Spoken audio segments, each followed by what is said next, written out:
ఆమె పరలోకం వెళ్ళిందంట.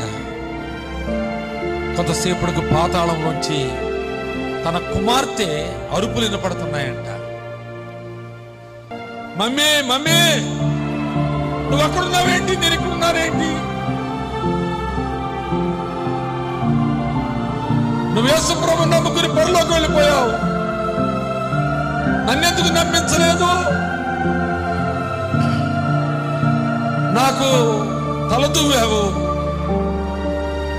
నాకు బట్టలు కొనిచ్చావు, బంగారపు నగలు చేయించావు, నేనేది కోరుకుంటే అది తెచ్చిపెట్టావు,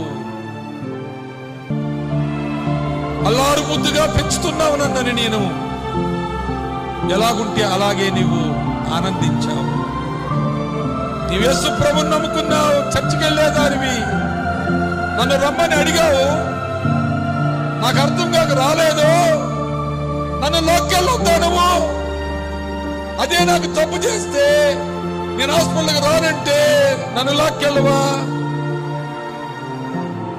నాకు మందేస్తుంటే నేను తాగనంటే ముక్కు మూసి తాగించవా? నాకెందుకు చెప్పలేదు యేసు ప్రభు గురించి? ఎందుకు బలవంతం చేయలేదు? ఇప్పుడు నేను అగ్నిలో కాలుతున్నాను, ఇప్పుడు నన్ను ఎవరు విడిపిస్తారు? గబుక్కరు వెలుకు వచ్చేసి తన కుమార్తె పండుకున్న మంచం దగ్గరికి వెళ్ళి ఒళ్ళున ఏడుస్తున్నాడు.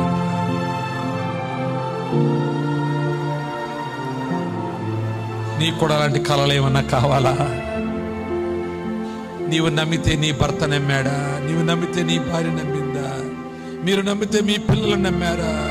వారికి ప్రకటిస్తున్నారా సువార్త?